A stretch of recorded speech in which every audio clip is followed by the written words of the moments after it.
focusing on winning arguments, we're teaching the basic fundamentals of sales and marketing and how we can use them to win in the world of politics, teaching you how to meet people where they're at on the issues they care about. Welcome to The Brian Nichols Show.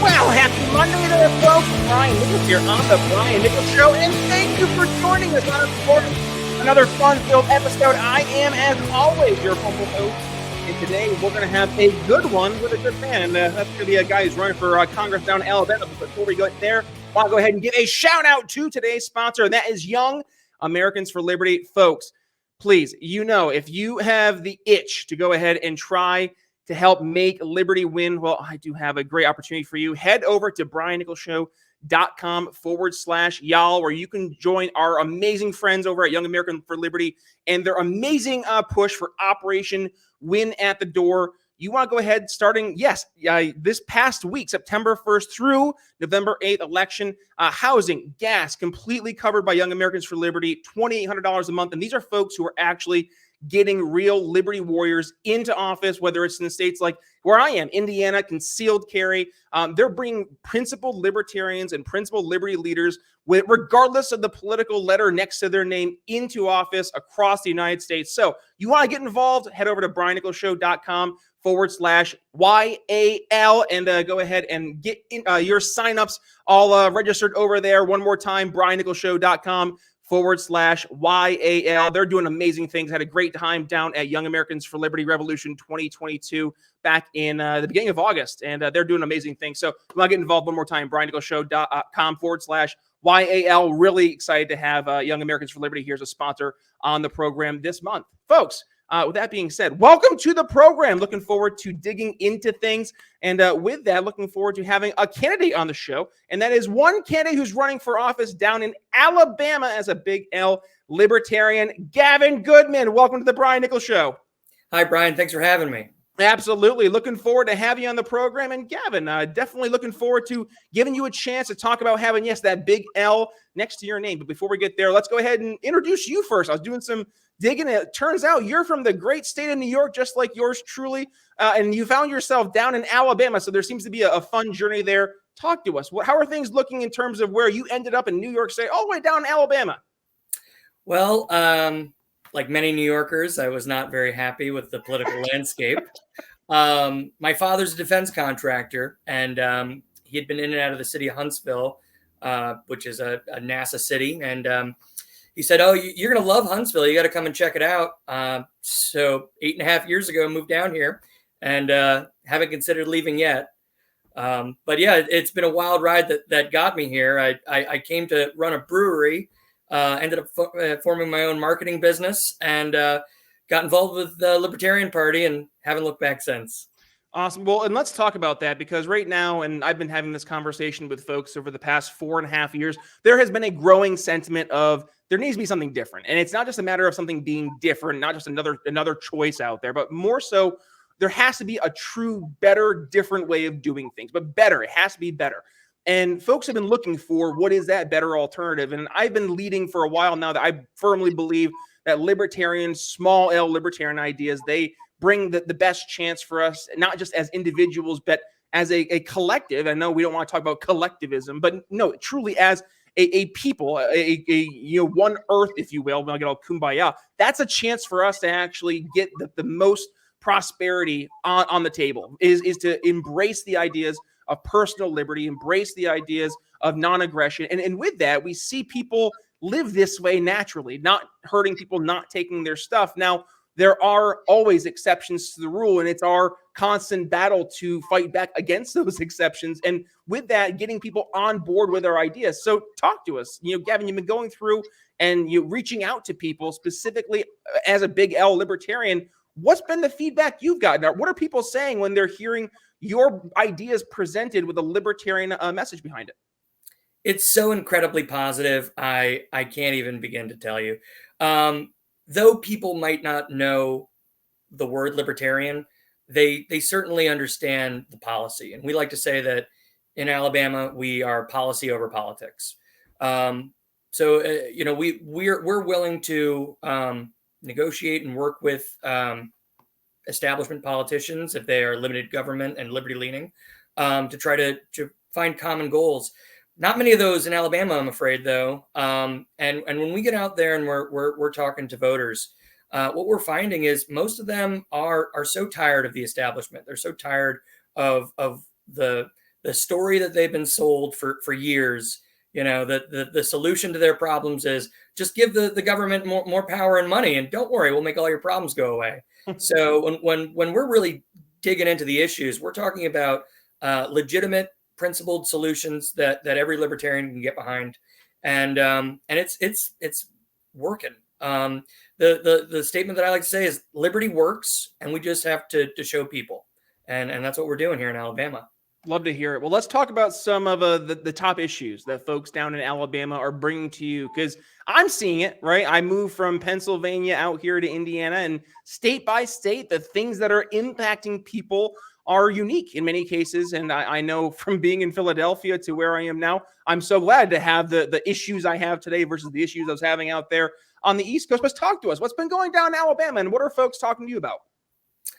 I mean, there's lots of issues that are pertinent to Alabama.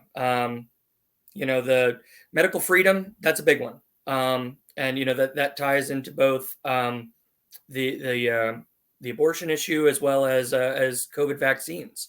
And we're talking about them and explaining that any government that you give the power to mandate or to ban, you're giving them so much more power than you actually want as free individuals.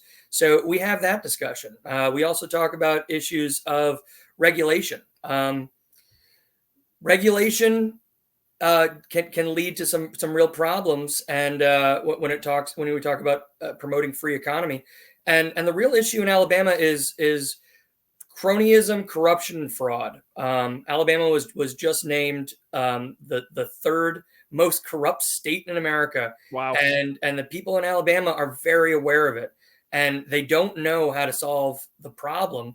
And so what we've been talking about is highlighting how this corruption exists and how to overcome it.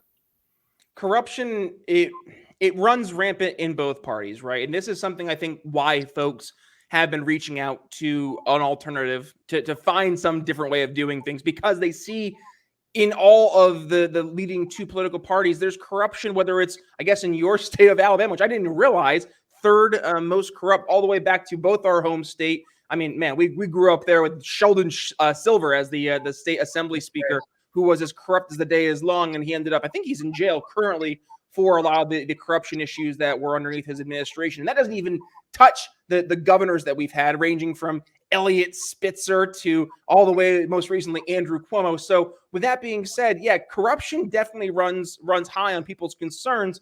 And I guess talk to me about the economy. I'm hearing here in Indiana, right, a fellow red state, even still, you know, despite it being better off than a lot of the blue state alternatives, it's still facing a lot of issues that we're facing on a not just a federal or a national issue, but also an international scale, be it from supply chains, impacts of the way that the government shut down local economies, but also the impact of the Fed spending trillions and trillions, well, not spending, printing trillions and trillions of dollars, and the long-term impacts that has not just on inflation here at home, but also overseas abroad. Yeah, no, you're absolutely right. You can't just shut down the entire economy and then expect it's all going to come right back. And you can't just keep printing money and expecting that the price of gas is going to remain the same. Those are certainly issues that the establishment does not want to address in a serious way. Their spending is out of control. I like to say in Alabama, what we're talking about for economy is shrinking the size of government, decreasing regulations, and looking at the new industries that are going to really lead the way in a new economy. You know, that has to do with decentralized currency, with crypto. That has to do with cannabis legalization. That has to do with sustainability.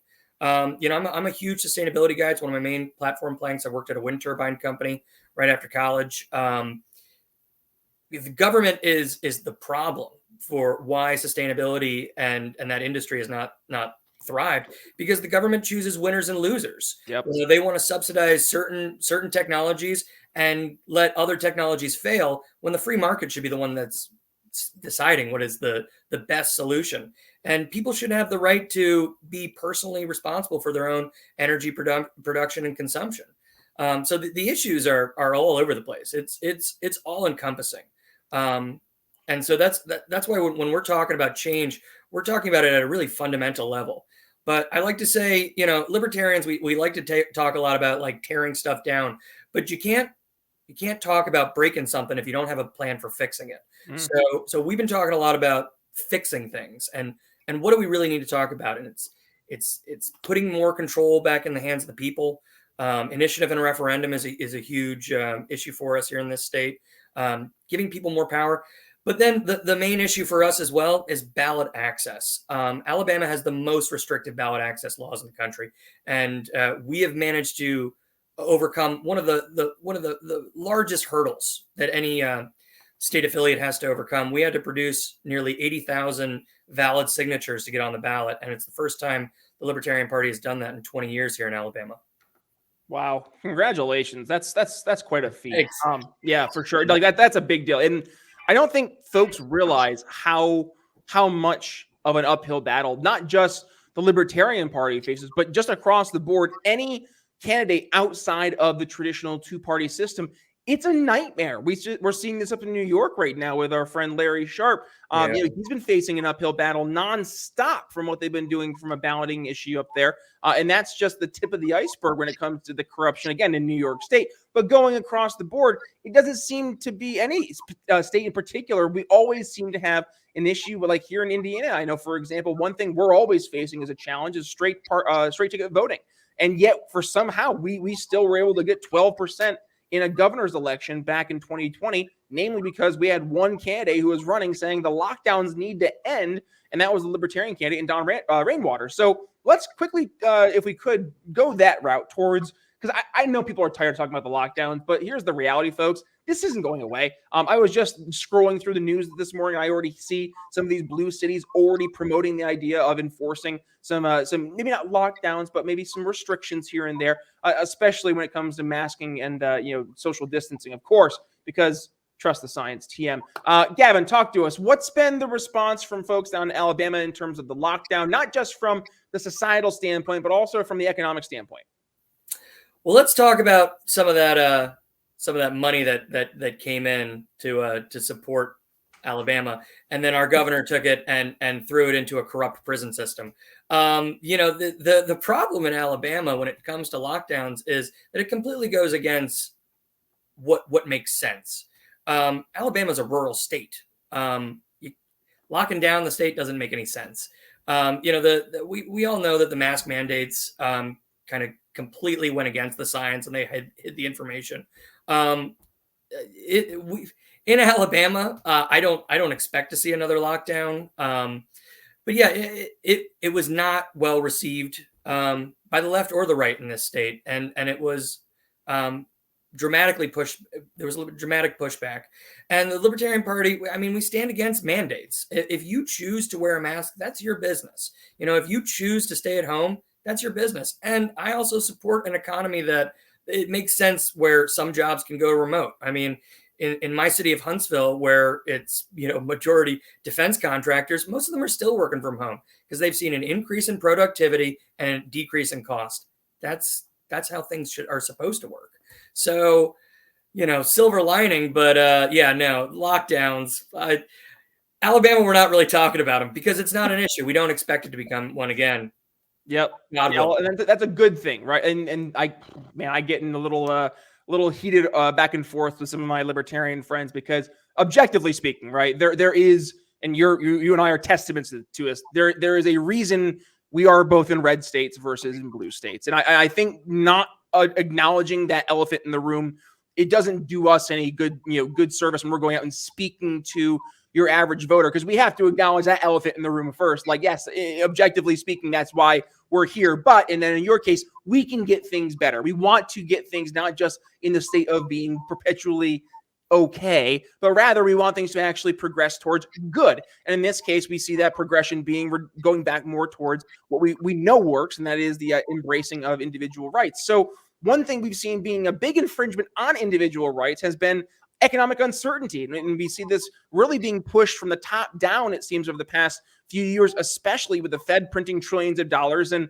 then you have the World Economic Forum, which the Great Reset was supposed to be a tongue-in-cheek Alex Jones reference. It's a book written by Klaus Schwab, head of the WEF. So now it's getting a little weird because the thing that was supposed to be conspiracy theory is now leading, in the bestsellers category. So Gavin, this is kind of a big deal. Talk to us about what you're seeing folks saying to you when it comes to standing up and getting our economic independence back. I think that the problem is the largest block of eligible voters in this country are non-voters. There are so many people that I feel like they've been beaten down for so long. They don't have a solution. They don't know what a solution is. They see what they see on TV and they say, well, maybe those experts know what they're talking about. We've been working closely with the Mises Institute, and one of our excellent candidates, John Sophocles, is running for Senate, for U.S. Senate. He is an economist by trade. So really, we have to talk about market solutions. If we're libertarians, we have to talk about market solutions. There is a way to get ourselves out of this. Number one, get the government to stop printing money. I mean, that's a huge one. Inflation is going to be the big crisis of the next 5 years. And if we don't start addressing it now, it's just going to extend that time. I would say also what we have to do is get people educated about what are these things that they're proposing? What are the actual outcomes? And what they're proposing, that's nothing new. The establishment is proposing the same old garbage that they've been proposing for the last 150 years, and it hasn't worked.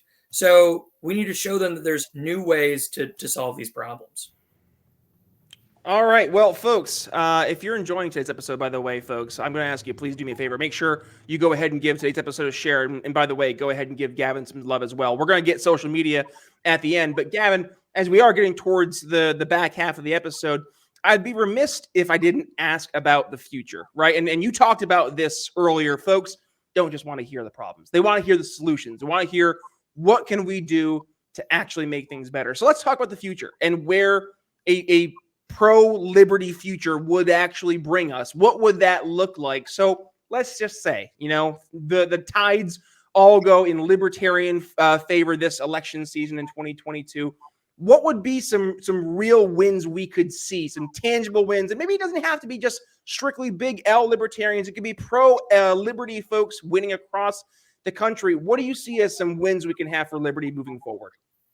Well, I'll tell you this. If there's some big wins in Alabama, we have over 60 candidates, big L libertarians running in this state. We are running more libertarians than the Democrats are running Democrats in this state. It is crazy.